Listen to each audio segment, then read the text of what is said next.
Assalamualaikum. Waalaikumsalam warahmatullahi wabarakatuh. Panggil-panggil kok. Kau berangkat? Iya, kemarin saya ada urusan. Rumahnya sambil hidup. Iya kok. Innalillahi.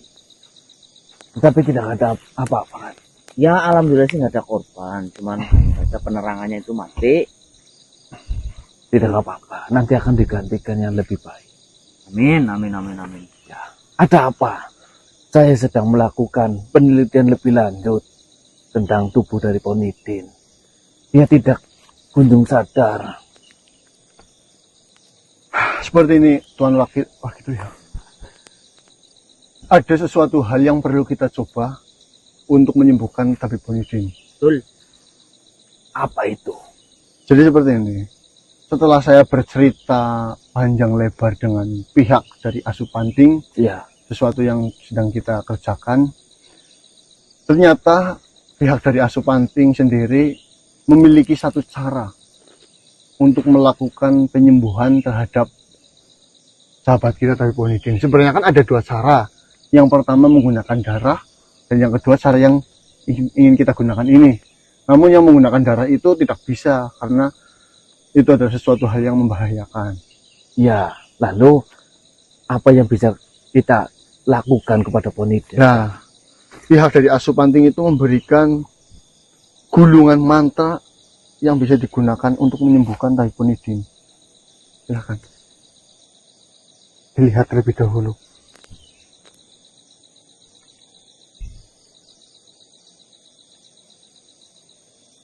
Tua sekali.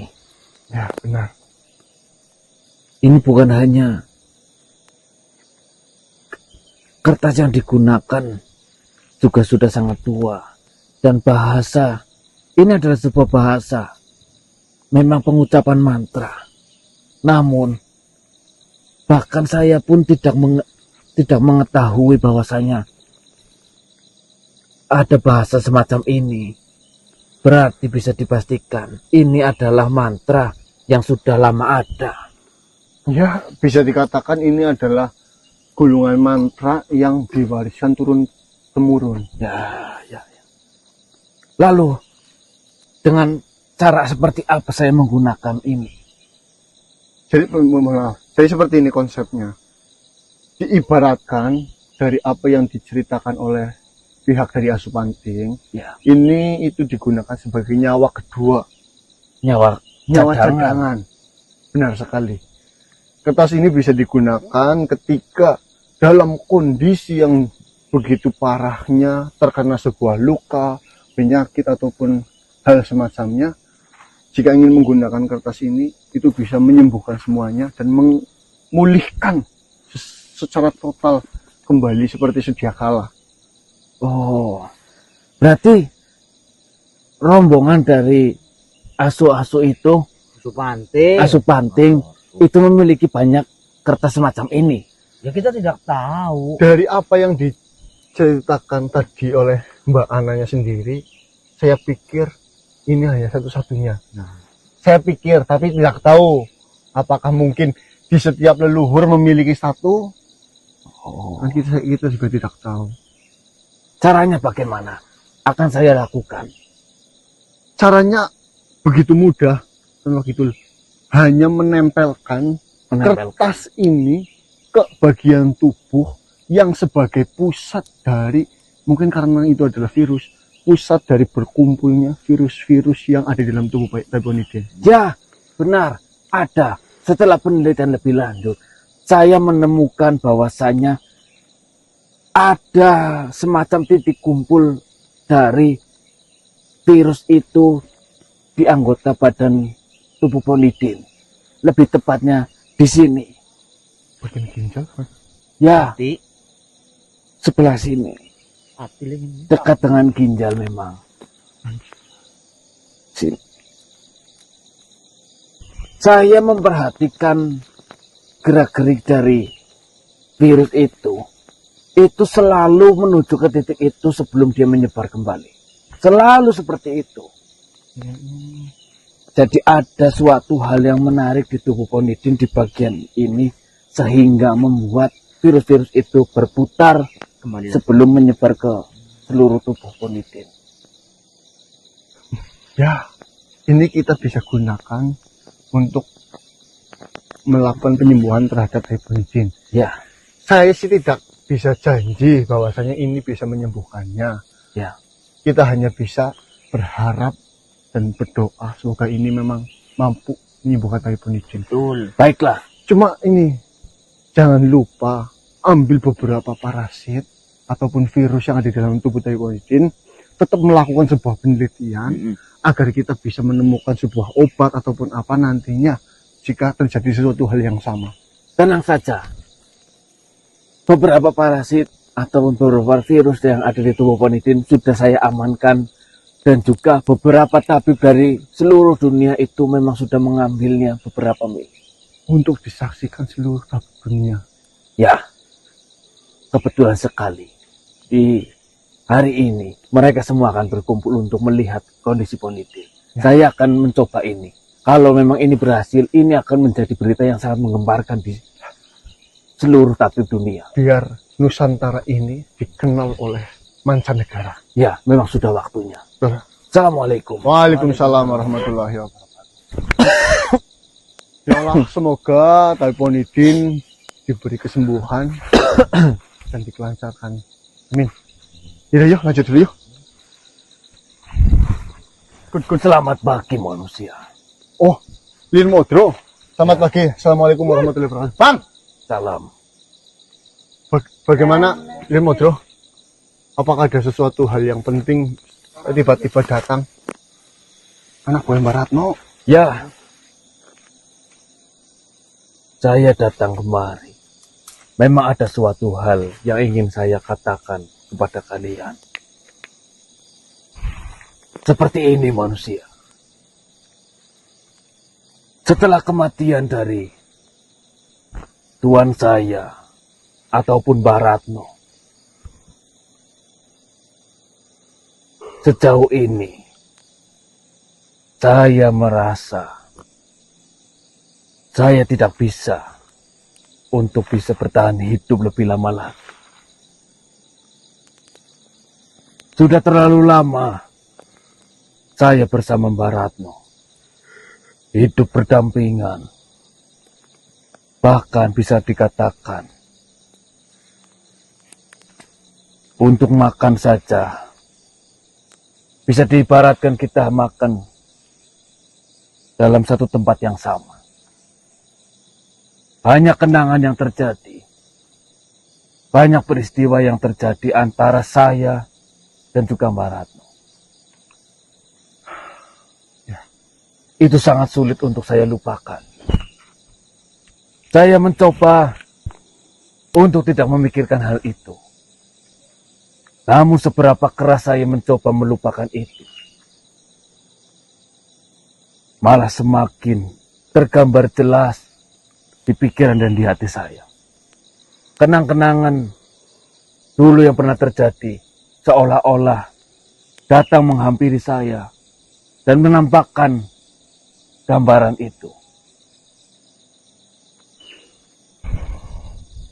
Saya sudah putuskan manusia. Mungkin saya akan menyusul Barat. Maksudnya bagaimana? Jangan seperti itu.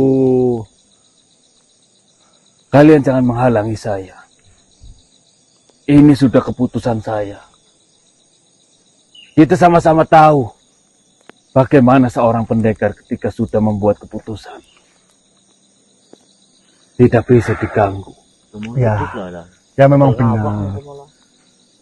Sebuah keputusan yang sudah dipilihkan oleh seorang pendekar itu adalah keputusan yang mungkin itu mempertaruhkan jiwa dan raganya. Namun di sini sesuatu hal yang larut di dalam masa lalu itu adalah sesuatu hal yang sangat-sangat tidak bagus dan tidak baik. Boleh kita mengingat sebuah kenangan indah, kenangan manis bersama sahabat, kawan, keluarga, anak. Namun kita tidak boleh terpuruk dan larut di dalam itu semuanya. Ya, saya tahu akan hal itu. Tetapi, saya sudah memikirkan ini secara matang-matang.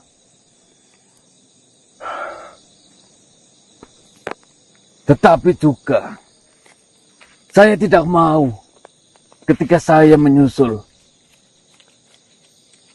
pada Mbah Ratno ataupun tuanku itu. Untuk terakhir kalinya, saya ingin bermanfaat kepada makhluk yang saya kenal. Seperti ini, di kehidupan yang lebih panjang ini, mungkin kamu malah lebih bermanfaat nantinya daripada memiliki pemikiran yang pendek seperti ini. Cukup manusia. Keputusan saya benar-benar bulat. Mau seberapa keras kalian merayu dan mencoba untuk menyemangati saya, itu sudah tidak ada gunanya. Lagi pula Seperti ini, kalian semua tahu, saya masih terikat dengan kunci ataupun mantra yang bila mana saya mengatakan itu akan membuat saya mati. Tetapi setelah saya berpikir panjang, mungkin ini yang bisa saya lakukan sebelum saya benar-benar pergi dari dunia ini. Duduklah. Maksudnya seperti apa? Saya akan melakukan hal yang sama yang dilakukan oleh Mbah Ratno. Di akhir hidupnya, dia memutuskan untuk membeberkan semua kepada kalian. Saya pun demikian. Saya akan mengatakan yang seharusnya tidak saya katakan, karena itu akan menyebabkan saya mati. Tolong jangan dulu. Tidak. seperti ini, Tuan.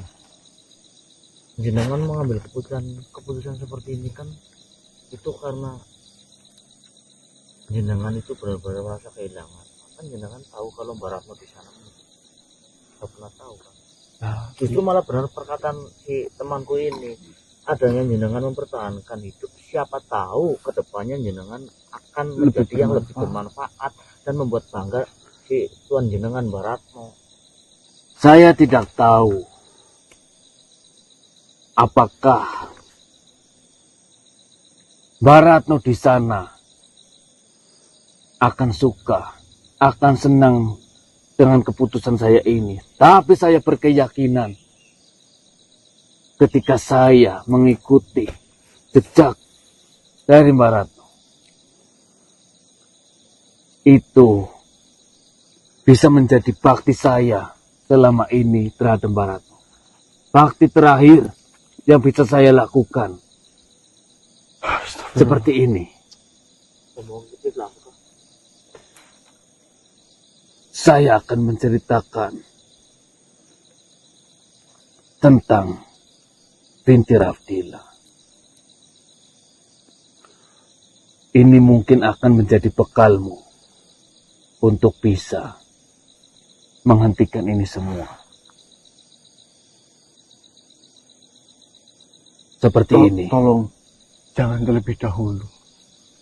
Kita masih bisa melakukan tahap demi tahap pelan. Cukup manusia. Jangan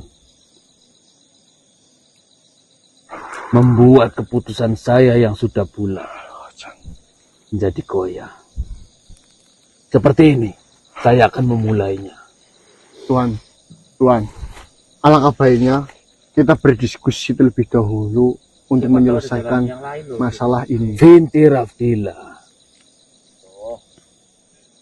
dia meminta Mbah Ratno untuk mengambil darah dari Asupanti. Itu sebenarnya karena satu tujuan.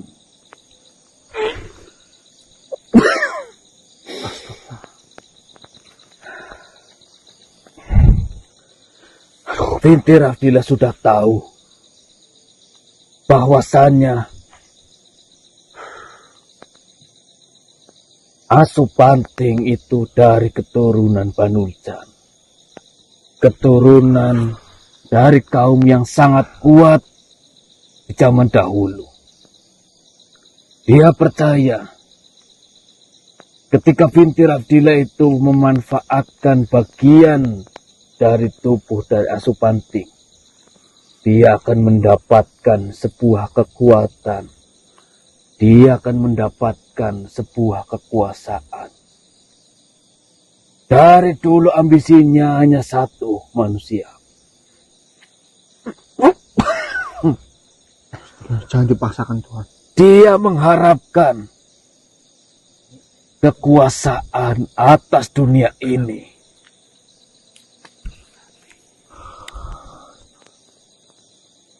Dia berkeyakinan bahwasanya dunia ini akan mudah dikendalikan bila mana dia berkuasa.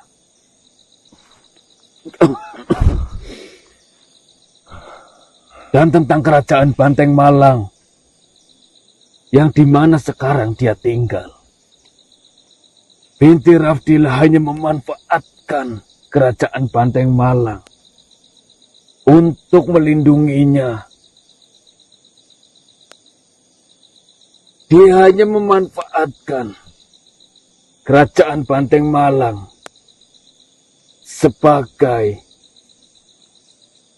sumber untuk membiayai penelitian yang dia lakukan terhadap Dara Asupanting. Pihak dari kerajaan Banteng Malang, mereka tidak mengetahui bahwasanya dia sedang dimanfaatkan oleh Binti Abdillah. Binti Abdillah hanya memanfaatkan perlindungan yang diberikan oleh kerajaan Banteng Malang dan memanfaatkan harta dari kerajaan Banteng Malang untuk penelitiannya dia.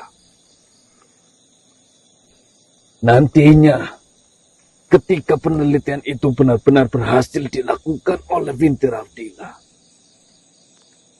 dia perlahan-lahan akan menggeser, akan menggantikan tahta dari Raja Banteng Malang. Itu hanya permulaan kecil, sedangkan sasaran dia atau tujuan besar dia adalah menjadikan semua prajurit kerajaan yang ada di dunia ini menjadi bala tentaranya yang tidak terkalahkan.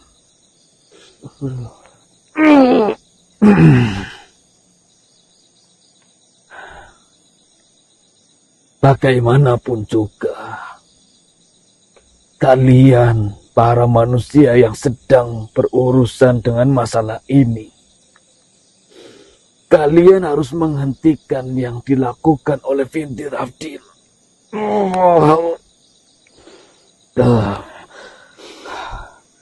Ketika ini dibiarkan berlarut-larut,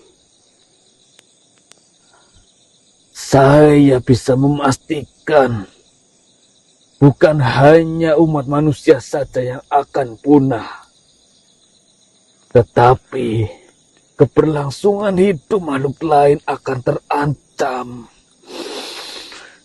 Siapapun yang mencoba untuk menghalanginya untuk berkuasa di bumi ini, di dunia ini, akan dibinasakan oleh Binti Abdillah dengan prajurit yang sangat kuat. Dan asal kau ketahui, dia sangat percaya bahwasanya dengan modal darah dari Asupanting, dia akan mendapatkan keabadian. Karena siapapun yang sudah diberikan darah dari Asupanting dengan penelitian yang dilakukan oleh Binti Abdillah, mereka tidak akan bisa dilukai. Karena setiap luka yang dia dapatkan akan bisa sembuh dengan seketika.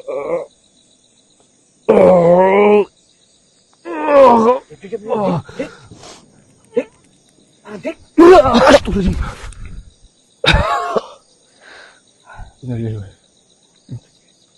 Dik. Jeblok bang. Hah? Jeblok.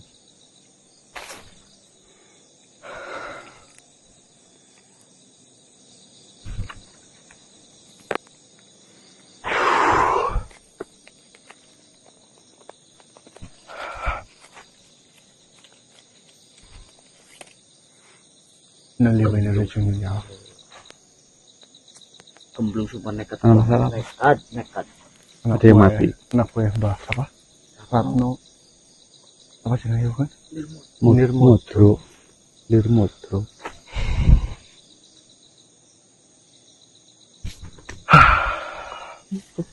Baik teman-teman, saya sendiri tidak bisa mencegah apa yang sudah menjadi keputusan dari Nirmodro ya. Mau berusaha mencegah seperti apapun, itu sudah menjadi keputusan yang bulat buat mereka. Cuma dari pesan-pesan yang disampaikan, dia ingin mengikuti jejak dari Mbah Ratno. Di ujung kematiannya, rahasia yang dia ketahui ingin disampaikan semuanya.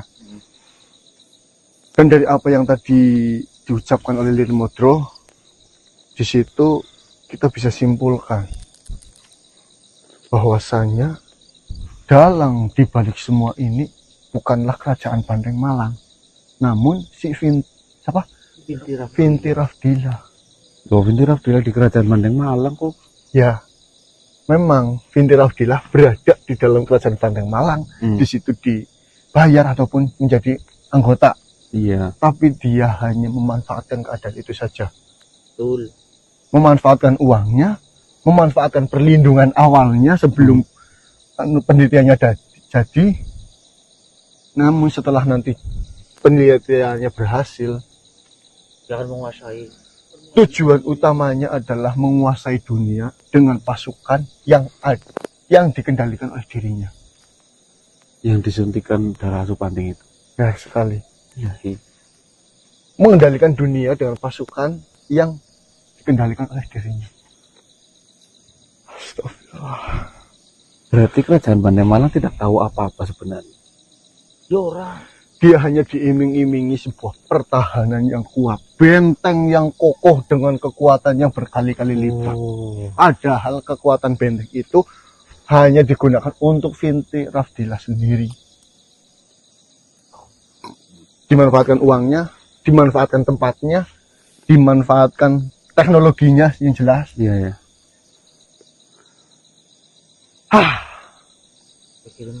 Buset. Ya, Itu membodohi satu kerajaan.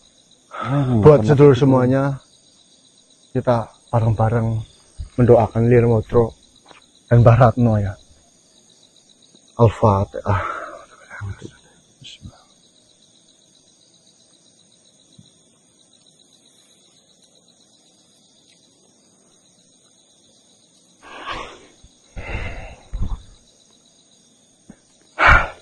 Informasi kisah apa?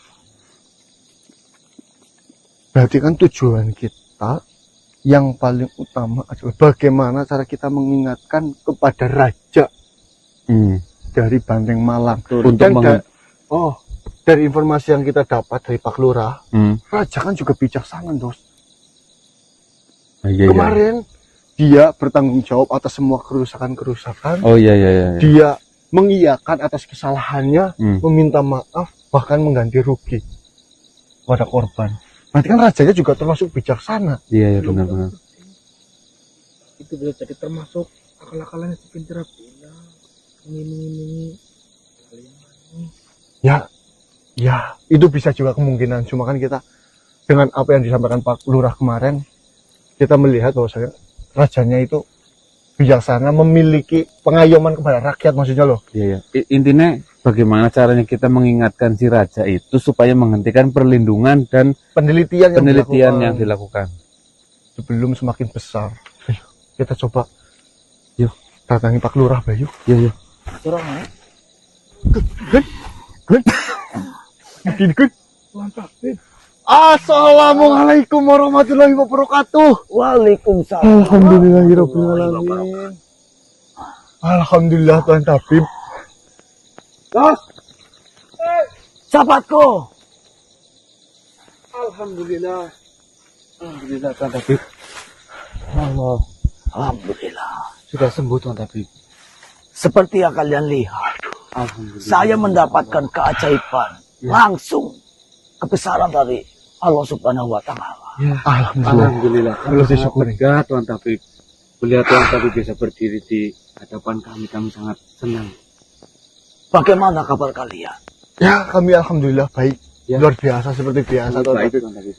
Syukurlah. Saya benar-benar kepikiran kalian. Apakah kalian baik-baik saja atau mendapatkan bahaya seperti saya? Tidak Tuan Tabib. Justru kami yang kepikiran dengan Tuan Tabib. Benar sekali. Tabib Bakidul mengatakan demikian. Kami sangat khawatir. Ya. Untung saja mereka, para gerombolan Subanting, mau memberikan suatu Bantuan. penyembuh untuk Tuan Tabib. Seperti ini.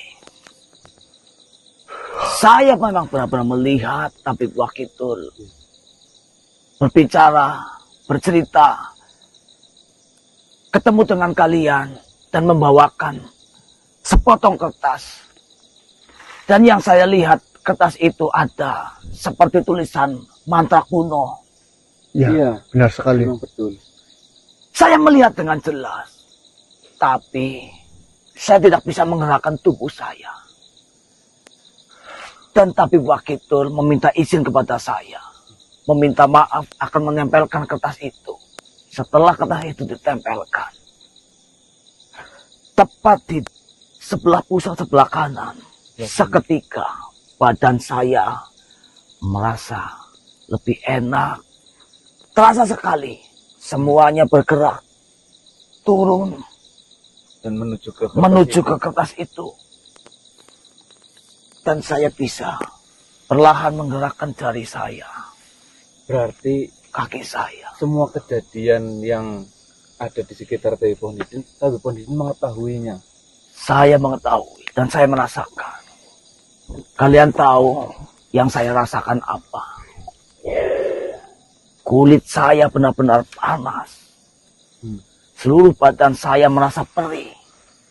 Kau bisa bayangkan. Seperti sayatan-sayatan. Tidak ada selisih sedikit pun, sangat rapat. Mikroorganisme itu benar-benar terasa sekali berjalan di badan saya. Dan itu sangat menyakitkan. Sangat menyakitkan. Setelah saya merasakan itu, yang ada dalam pikiranku, bagaimana sahabat-sahabatku, apakah mereka sama celaka seperti saya? Itu yang ada dalam pikiranku.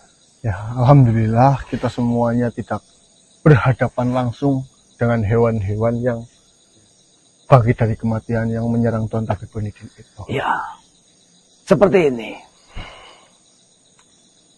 Ini semua diakibatkan karena keteledoran saya. Kalian masih ingat, waktu saya memberikan hasil penelitian saya yang diberikan kepada, di mana sahabatku yang si Ganang itu? Oh, dia sedang istirahat.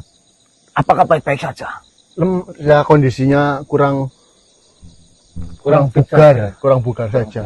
Itu memang benar-benar keadaannya memang sedang tidak bugar atau memang karena di permasalahan ini? Bukan, dia hanya kurang bugar saja. Syukur, Kecapean. syukur. Beberapa hari di wilayah ini hujan. Full-fullan hujan.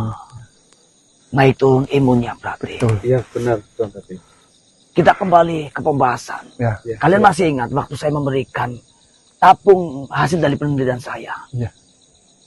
Hari pertama ketika itu selesai penelitian. Ya. Ya, kami Di situ saya mengatakan ada beberapa saraf yang masih bergerak. Iya. Yang saya bingungkan, apakah ini sudah benar-benar mati? Atau memang bisa bergerak saraf itu diakibatkan oleh mikroorganisme yang masuk di dalam hewan itu. Iya. Tapi di situ saya tidak memikirkan. Saya mengabaikan. Sempat ada keraguan-keraguan Iya, Tabib benar. Pondidin. Justru dari hal sepele itu tubuh. Itu yang memang benar-benar membuat permasalahan besar bermula dari situ. Bagaimana mungkin, Beb? Sedangkan Tuan Tabib itu menjelaskan bahwasanya penjelasan waktu itu memang tentang mikroorganisme. Saya terfokus oleh hasil penelitian saja. Tidak terfokus dengan yang bergerak saraf itu. Berarti kesimpulannya, Iya, iya. si mikroorganisme itu benar-benar berkembang pesat, menguasai dari hewan yang menjadi contoh atau sampel dari penelitian dari sana. Karena apa? Sepulang saya bertemu kalian, saya kembali. Pergerakan itu semakin nyata dan semuanya bisa bergerak. Tidak lama dari situ, saya seketika diserang. Astagfirullah. Berarti maksud dari perkataan Tuan Tabib yang disampaikan pada saat kondisi kritis, mohon maaf, kepada Tuan Wakidul, penelitian itu sangat berbahaya. Hari Ya. ini. Bisa dijelaskan lebih rinci atau tidak, Tuan Tabib? Seperti ini. Semua hewan yang disuntikan dengan virus yang dibuat oleh siapa namanya? Vitirafdila. Itu saya yakin semuanya akan mendapatkan biang dari mikroorganisme masuk ke dalam tubuh. Perkembangannya sangat pesat. Apakah sama perkembangannya yang dialami Tuan Tabib? Beta, saya terkena gigitan. Iya. Itu hanya sebagian kecil Virus lah. virus yang masuk ke dalam tubuh saya. Oh, Beda halnya dengan yang langsung disuntikan, itu adalah biang. Bibit, Ya, iya, iya. benih. Menyuntikkan benih ke dalam hewan ataupun darah, nanti benihnya berkembang biak,